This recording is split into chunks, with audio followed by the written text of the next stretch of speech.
स्वाध्यायः परमः। Doctor Baba Saheb Ambedkar open university.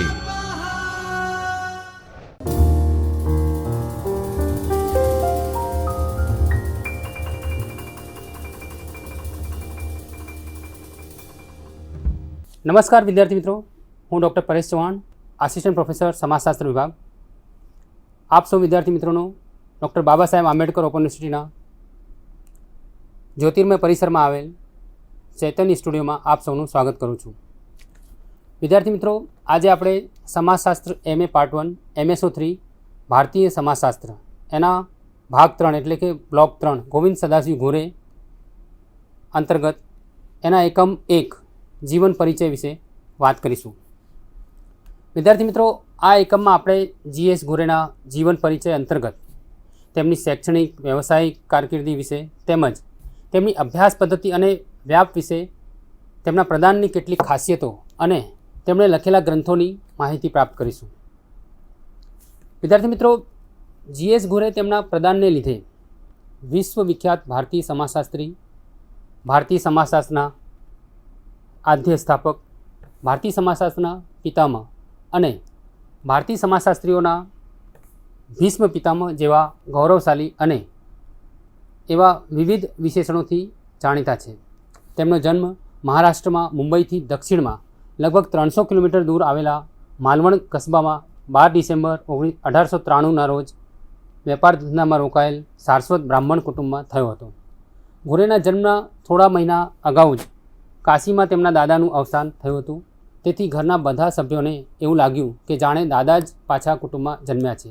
આને લીધે ઘોરેને દાદાનું નામ ગોવિંદ આપવામાં આવ્યું. ઘોરેના દાદાના સમય સુધી તેમનું કુટુંબ સાધન સંપન્ન હતું.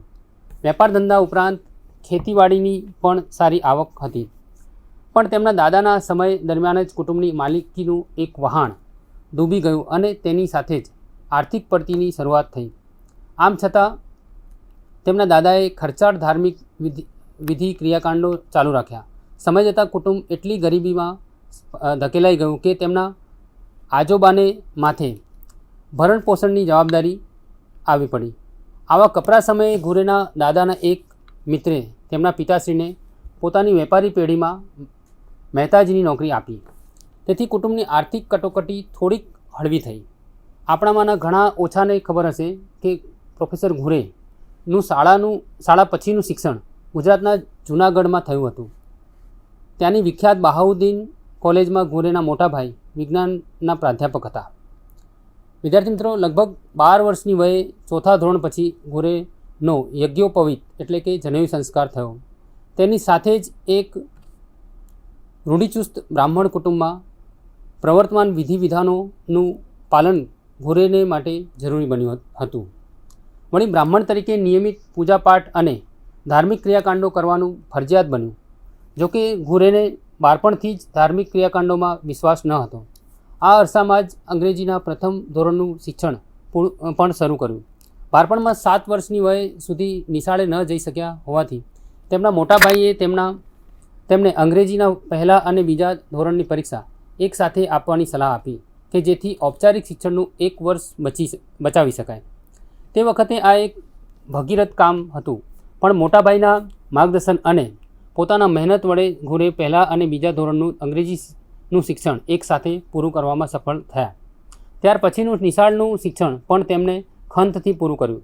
આર્થિક મુશ્કેલીઓ વચ્ચે મેટ્રિકની પરીક્ષા પાસ કર્યા પછી ઘોરે 1912માં જૂનાગઢની બહાઉદ્દીન કોલેજમાં ઉચ્ચ શિક્ષણ માટે જોડાયા અને મુંબઈ યુનિવર્સિટીની ઇન્ટર આર્ટ્સ પરીક્ષામાં પ્રથમ વર્ગ સાથે ઉત્તીર્ણ થયા. તે વખતે આર્ટ્સના વિદ્યાર્થીઓ માટે પણ ભૌતિકશાસ્ત્રનું એક પેપર ભણવાનું ફરજિયાત હતું. ઇન્ટર આર્ટ્સની પરીક્ષા પાસ કર્યા પછી BA ઓનર્સના અભ્યાસ માટે ઘોરે સંસ્કૃત વિષય પસંદ કર્યો અને જૂનાગઢથી મુંબઈ આવી એલ્ફિન્સ્ટન કોલેજમાં દાખલ થયા. ઈસવીસન 1916માં BAની પરીક્ષા આપ્યા પછી 12 મે 1916ના રોજ તેમની જ પેટા જ્ઞાતિના એક સંપન્ન પરિવારમાં 22 વર્ષની વયે ઘોરેનું લગ્ન થયું. તેમના લગ્ન પછી પત્નીને ઘોરેના કુટુંબ દ્વારા જે નવું નામ આપવામાં આવ્યું તે રૂકમણી હતું, કારણ કે ઘોરેની દાદીનું એ નામ હતું. આમ ઘોરેને તેમના દાદાનું નામ અને તેમના પત્નીને દાદીનું નામ આપવામાં આવ્યું હતું.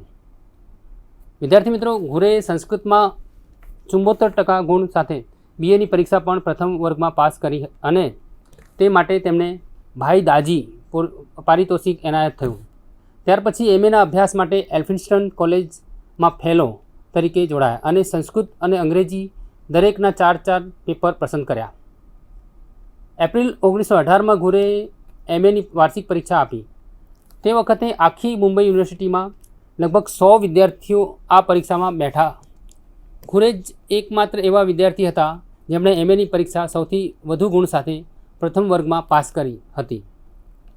આ સિદ્ધિ માટે તેમને યુનિવર્સિટી દ્વારા અપાતો કુલપતિ સુવર્ણ ચંદ્રક પ્રાપ્ત કરવાનું બહુમાન પ્રાપ્ત થયું. મુંબઈ યુનિવર્સિટીમાંથી તે પહેલાં સંસ્કૃત વિષય સાથે કોઈપણ વિદ્યાર્થીએ એમએની પરીક્ષા પ્રથમ વર્ગમાં પાસ કરી ન હતી. ઓક્ટોબર 1918માં એલ્ફિન્સ્ટન કોલેજમાં સંસ્કૃતના વ્યાખ્યાતા તરીકે 125 રૂપિયાના માસિક પગારે જોડાયા. નોકરી સાથે સાંજના સમયે કાયદાનો અભ્યાસ LLB પણ કર્યો. વિદ્યાર્થી મિત્રો, થોડાક મહિના પછી 1919માં મુંબઈ યુનિવર્સિટીએ પરદેશમાં સમાજશાસ્ત્રના ઉચ્ચ અભ્યાસ અર્થે મોકલવા માટે એક યોગ્ય ઉમેદવારની પસંદગી કરવા અરજીઓ મંગાવી. ઘુરેએ પોતાની અરજી કરી કારણ કે તેમણે સંસ્કૃતમાં લખાયેલા ઘણા હિન્દુ ધર્મગ્રંથોનું અધ્યયન કર્યું હોવાથી સામાજિક સંસ્થાઓના ઊંડા અભ્યાસમાં તેઓ રસ ધરાવતા હતા.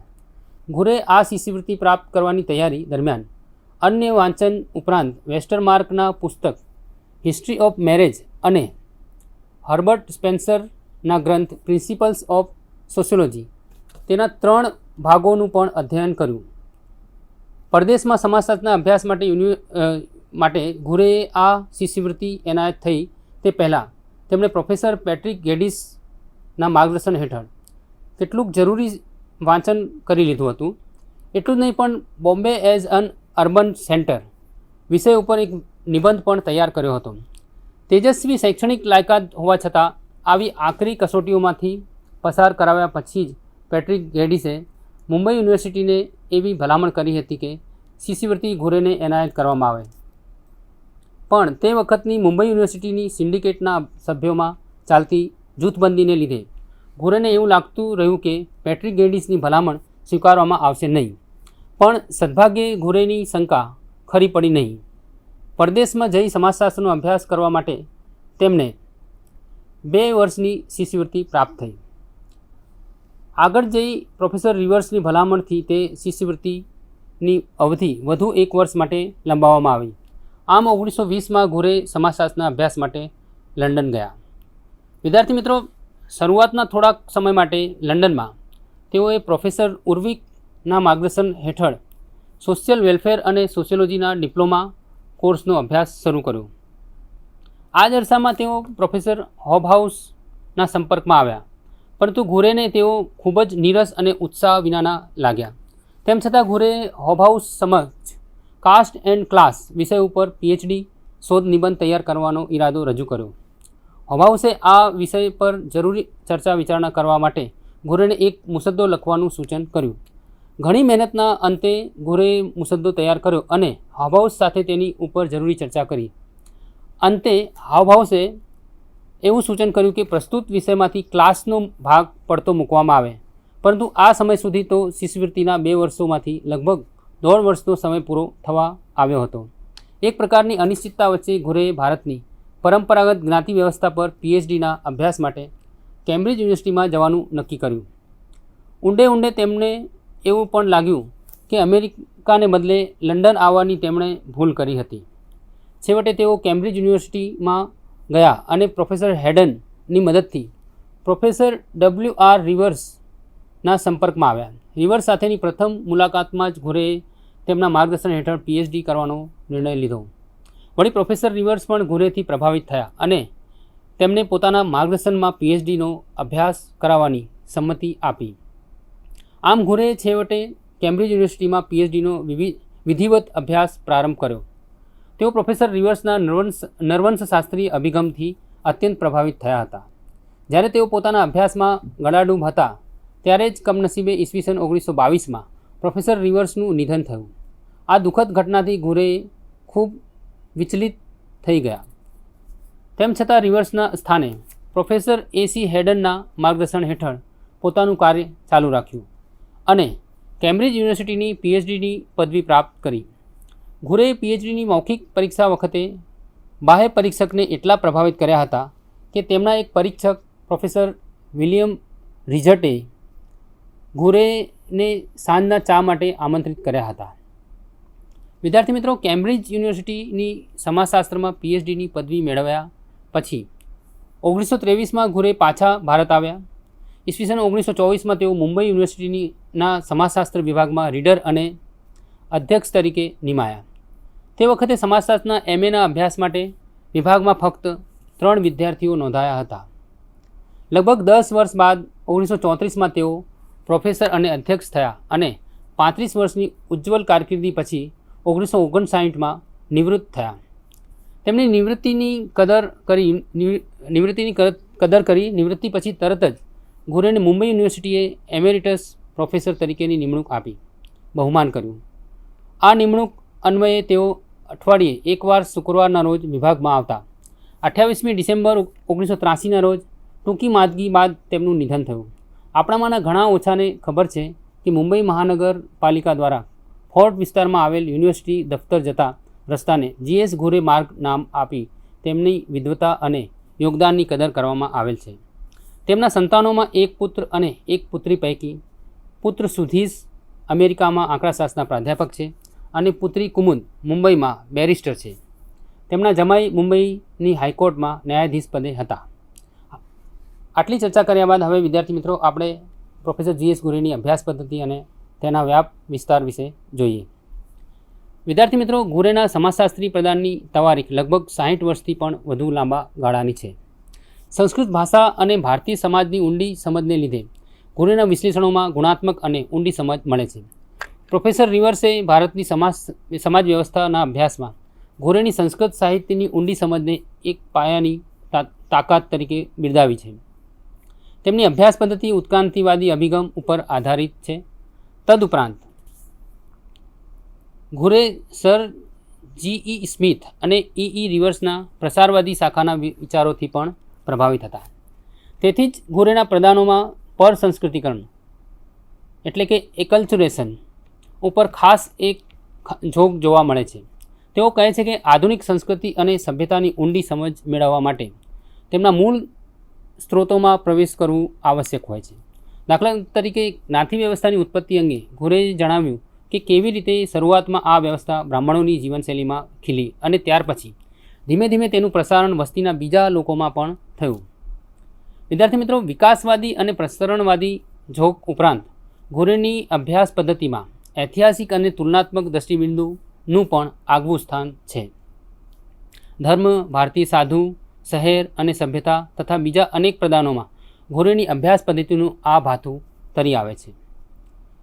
વિદ્યાર્થી મિત્રો, અત્રે સમાજશાસ્ત્રીય ઘટનાઓમાં વિશ્લેષણમાં ક્ષેત્રીય તથ્યો ઉપર ઘુરેના ખાસ ઝોક જોવા મળે છે. અહીં એમને કરેલા કામોમાં લોકોની જીવનશૈલી અને સભ્યતાના સાંપ્રત તત્વોને લગતી ઊંડી અને પદ્ધતિસરની માહિતી એકઠી કરી ઉપસ્થિત તરાહ તરફ દિશાસૂચન કરવું એ ઘુરેના લખાણોની ખાસિયત છે. દાખલા તરીકે આઝાદી પછીના ભારતમાં જ્ઞાતિ વ્યવસ્થાના ક્ષેત્રે આવી રહેલા ફેરફારો અંગે ઊંડા નિરીક્ષણ અને વિશ્લેષણને આધારે ઘુરેએ જે જણાવ્યું હતું તે તરફ તત્કાલીન સમયના સમાજશાસ્ત્રીઓએ ખાસ ધ્યાન આપ્યું ન હતું. પણ કાલાંતરમાં ઘુરે દર્શાવેલી તરાહ સપાટી પર આવી અને લોકો સ્વીકારવા લાગ્યા કે પહેલું જ્ઞાતિ વ્યવસ્થાનું એક વ્યવસ્થા તરીકેનું સ્વરૂપ આલોપ થયું છે, પણ જ્ઞાતિ નષ્ટ થઈ નથી. અને બીજું, તેમજ આઝાદી પછીની નવી રાજકીય અને આર્થિક પરિસ્થિતિઓ વચ્ચે જ્ઞાતિ રાજનૈતિક ક્ષેત્રે અને આધુનિક શિક્ષણ તથા સિદ્ધિઓની બાબતમાં સક્રિય થઈ છે. વિદ્યાર્થી મિત્રો, GS ઘુરેએ મુંબઈ યુનિવર્સિટીના સમાજશાસ્ત્ર વિભાગમાં જોડાયા તે વખતે તેમની સમક્ષ મહત્ત્વનો પડકાર સમાજશાસ્ત્ર વિશેને એક શાસ્ત્રીય અભ્યાસની શાખા તરીકે પ્રસ્થાપિત કરવાનો હતો. આ પડકાર તેઓએ આબાદ રીતે પૂરો પાડ્યો અને દૂર દૂરના તથા પરદેશના વિદ્યાર્થીઓ સમય જતાં મુંબઈ યુનિવર્સિટીમાં સમાજશાસ્ત્રના અભ્યાસ અર્થે આવવા લાગ્યા. વિદ્યાર્થી મિત્રો, ભારતના સમાજશાસ્ત્રના વિકાસમાં ઘુરેનું સ્થાન અને પ્રદાન અદ્ભુત છે. તેની કેટલીક ખાસિયતો અહીંયા અત્રે તારવવામાં આવી છે.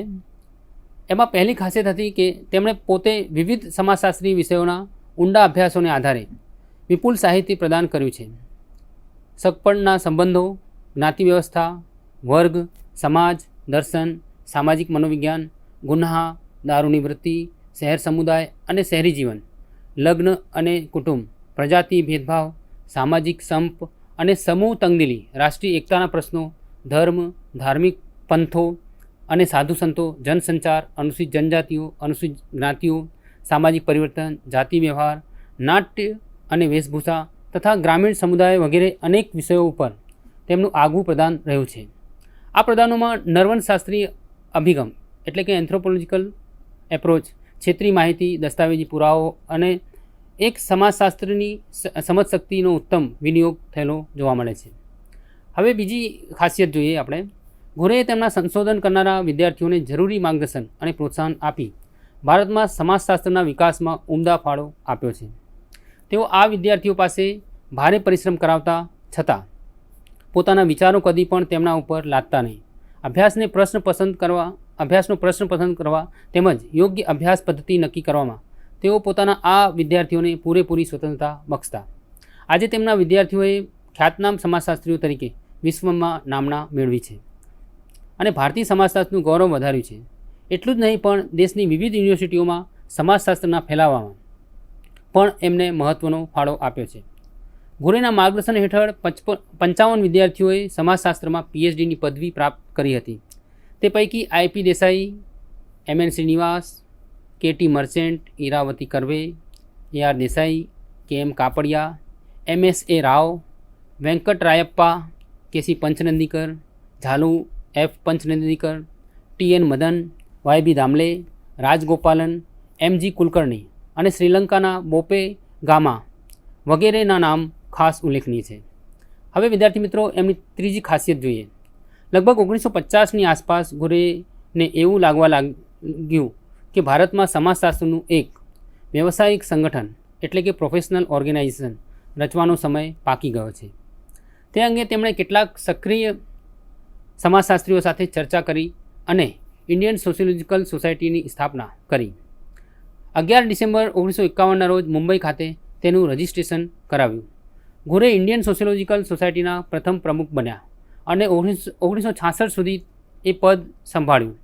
આ કાર્યમાં શરૂઆતમાં તેઓને સોસાયટીના પ્રથમ સેક્રેટરી તરીકે પ્રોફેસર JV ફરેરા એ મદદ કરી અને તેમના પછી પ્રોફેસર KM કાપડિયાએ સેક્રેટરી તરીકે મદદ ચાલુ રાખી. ઇન્ડિયન સોશિયોલોજીકલ સોસાયટીના ઉપક્રમે ઘુરેએ સોશિયોલોજીકલ બુલેટિન પ્રગટ કરવાનું નક્કી કર્યું, જે વર્ષમાં 2 વખત માર્ચ અને સપ્ટેમ્બરમાં પ્રગટ થયું. તેમના માર્ગદર્શન હેઠળ સોશિયોલોજીકલ બુલેટિનનો પ્રથમ અંક માર્ચ 1952માં પ્રગટ થયો. આ સામાયિક સમયસર પ્રગટ થાય તેમાં ઘુરે એટલે સુધી કાળજી રાખતા કે તેનો પ્રત્યેક નવો અંક મુંબઈથી ટપાલ મારફત એ રીતે રવાના કરાતો કે સોસાયટીના સભ્યોના હાથમાં એ અંક દર 1 માર્ચ અને 1 સપ્ટેમ્બરે પહોંચી જ જાય. વિદ્યાર્થી મિત્રો, ઘુરેએ ભારતીય સમાજશાસ્ત્રના વિકાસમાં આપેલા ભવ્ય ફાળાથી પ્રભાવિત થઈ. રોબર્ટ મર્ટને તેમણે સમાજશાસ્ત્રી સર્જનાત્મકતાના પ્રતીક એટલે કે અંગ્રેજીમાં સિમ્બોલ ઓફ સોશિયોલોજીકલ ક્રિએટિવનેસ તરીકે બિરદાવ્યા છે.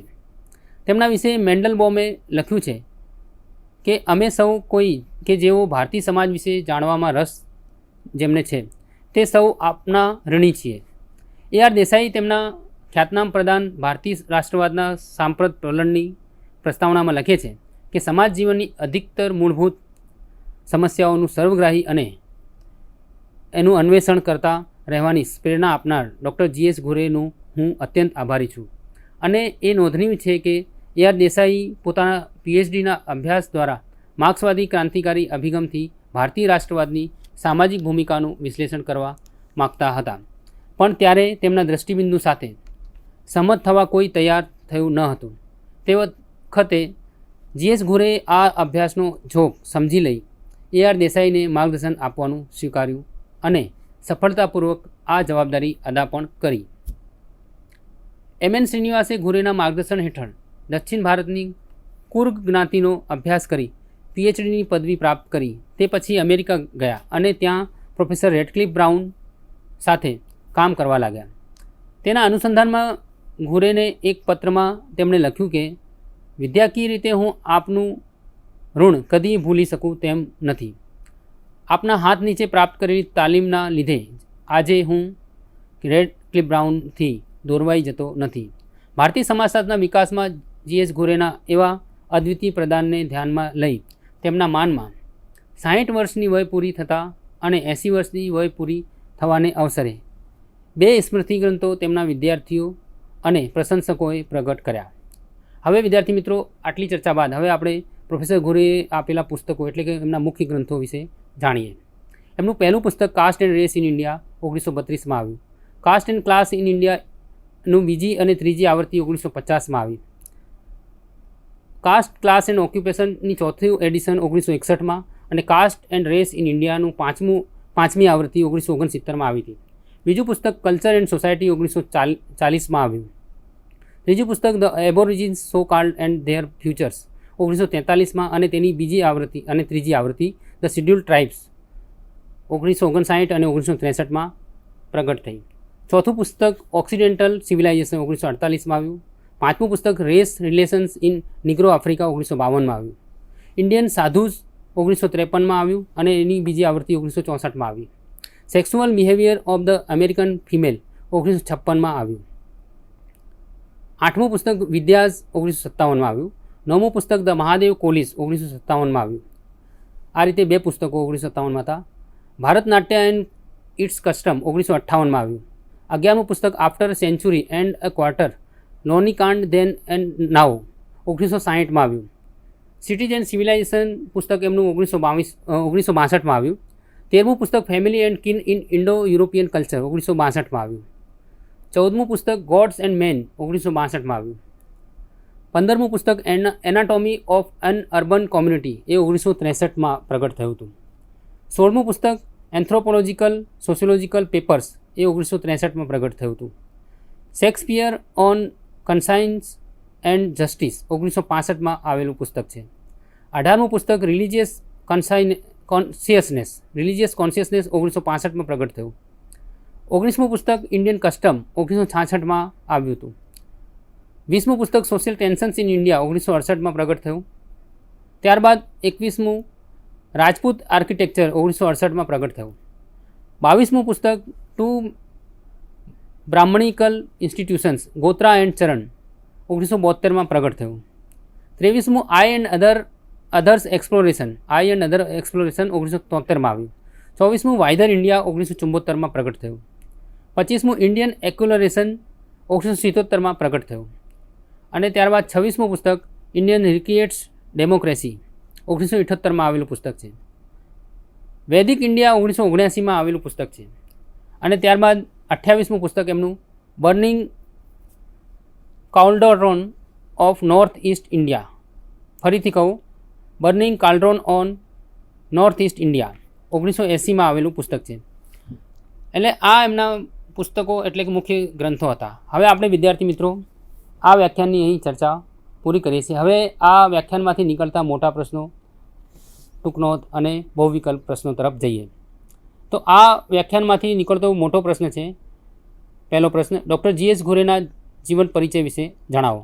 તો આ પ્રશ્ન વિશે મેં સંપૂર્ણ ચર્ચા આ વ્યાખ્યાનમાં કરી છે. હવે આપણે આ વ્યાખ્યાનમાંથી નીકળતી ટૂંકનોંધ કઈ છે એ જોઈએ. તો બીજી ટૂંકનોંધ એમાં એક ટૂંકનોંધ એમાંથી એ નીકળે છે, GS ઘુરેની અભ્યાસ પદ્ધતિ અને તેના વ્યાપ વિશે જણાવો. તો આ પ્રોફેસર ઘુરેના વ્યાખ્યાનમાંથી આ એક મોટો પ્રશ્ન અને એક ટૂંકનોંધ નીકળે છે. હવે આપણે થોડાક બહુવિકલ્પવાળા પ્રશ્નો જોઈએ. એ આ પ્રશ્નોનો આપ સૌએ થોડોક વિચાર કરવાનો છે. હું આપને થોડોક સમય આપીશ અને વિકલ્પોમાંથી આપ પસંદ કરજો. પછી સાચો જવાબ પણ જણાવીશ, એટલે આપણે મૂંઝાવાની જરૂર નથી.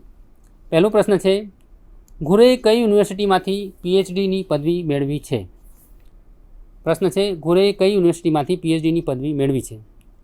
ઓપ્શન છે અ કેમ્બ્રિજ યુનિવર્સિટી, બ વિસ્કિન્સન યુનિવર્સિટી, ક ઓક્સફોર્ડ યુનિવર્સિટી અને ડ મુંબઈ યુનિવર્સિટી.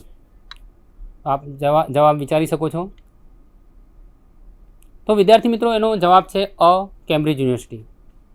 હવે બીજો બહુ વિકલ્પવાળો પ્રશ્ન જોઈએ આપણે. GS ઘુરેની અભ્યાસ પદ્ધતિ કયા અભિગમ ઉપર આધારિત છે? પ્રશ્ન ફરીથી જોઈએ કે જીએસ ઘુરેની અભ્યાસ પદ્ધતિ કયા અભિગમ ઉપર આધારિત છે? એના વિકલ્પો છે, પહેલું માર્ક્સવાદી અભિગમ, બીજું બ એટલે કે કાર્યાત્મકવાદી અભિગમ, ક ઉત્ક્રાંતિવાદી અને ડ પ્રસારવાદી અભિગમ. આપ વિચારો આ પ્રશ્નનો જવાબ શું હોઈ શકે છે? તો વિદ્યાર્થી મિત્રો એનો જવાબ છે ક ઉત્ક્રાંતિવાદી. ત્રીજો બહુવિકલ્પી પ્રશ્ન જોઈએ. ઇન્ડિયન સોશિયોલોજીકલ સોસાયટીના પ્રથમ પ્રમુખ કોણ હતા? તો એના વિકલ્પમાં પહેલો વિકલ્પ અ છે શ્રીનિવાસ, બ એમ શાહ, ક આઈપી દેસાઈ અને ડ જીએસ ઘુરે. આપ આ સવાલનો જવાબ વિચારી શકો છો. તો આ સવાલનો જવાબ છે ડ જીએસ ઘુરે. જીએસ ઘુરે ઇન્ડિયન સોશિયોલોજીકલ સોસાયટીના પ્રથમ પ્રમુખ હતા.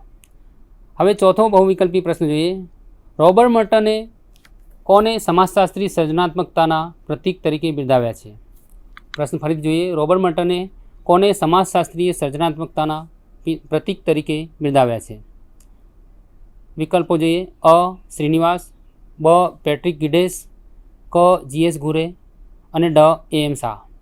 આપ સૌ આ વિદ્યાર્થી મિત્રો આ પ્રશ્નનો જવાબ વિચારી શકો છો. તો જવાબ છે ક જીએસ ઘુરે. હવે આપણે બહુવિકલ્પવાળો પાંચમો પ્રશ્ન જોઈએ. ઘુરેના માર્ગદર્શન હેઠળ દક્ષિણ ભારતની કુરુ જ્ઞાતિનો અભ્યાસ કોણે કર્યો? ફરીથી સવાલ દોહરાવું છું. ઘુરેના માર્ગદર્શન હેઠળ દક્ષિણ ભારતની કુરુ જ્ઞાતિનો અભ્યાસ કોણે કર્યો? તો એના 4 વિકલ્પો જોઈએ. વિકલ્પ અ છે આઈપી દેસાઈ, બ શ્રીનિવાસ, ક ઈરાવતી કરવે અને ડ વાયબી દામલે. આપ સૌ વિદ્યાર્થી મિત્રો આ પ્રશ્નનો જવાબ વિચારી શકો છો. આ પ્રશ્નનો જવાબ છે બ શ્રીનિવાસે દક્ષિણ ભારતના કુરુ જ્ઞાતિનો અભ્યાસ કર્યો હતો. છઠ્ઠો બહુવિકલ્પવાળો પ્રશ્ન છે. ઇન્ડિયન સાધુસ પુસ્તક કોણે લખ્યું છે? ફરીથી પ્રશ્ન કહું છું. ઇન્ડિયન સાધુસ પુસ્તક કોણે લખ્યું છે? તો એના વિકલ્પો છે અ પેટ્રિક ગિડેસ, બ જીએસ ઘુરે, ક શ્રીનિવાસ અને ડ એમ એસ રાવ.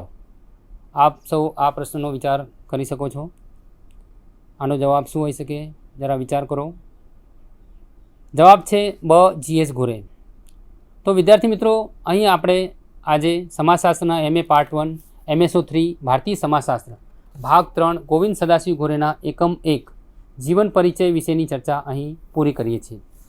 આ વ્યાખ્યાનથી આપ સૌને ગોવિંદ સદાશિવ ઘુરેના જીવન પરિચય અંતર્ગત તેમની શૈક્ષણિક વ્યવસાયિક કારકિર્દી વિશે તેમજ તેમની અભ્યાસ પદ્ધતિ અને વ્યાપ વિશે, તેમના પ્રદાનની કેટલીક ખાસિયતો અને તેમને લખેલા ગ્રંથોની માહિતી પ્રાપ્ત કરી હશે. અહીં આપણે આ બધી સમજ પ્રાપ્ત કરી છે. વિદ્યાર્થી મિત્રો હવે પછી નવા વિષય સાથે ફરી મળીશું. ત્યાં સુધી મને રજા આપશો. વિદ્યાર્થી મિત્રો આપ સૌનો ખૂબ ખૂબ આભાર. સ્વાધ્યાયઃ પરમ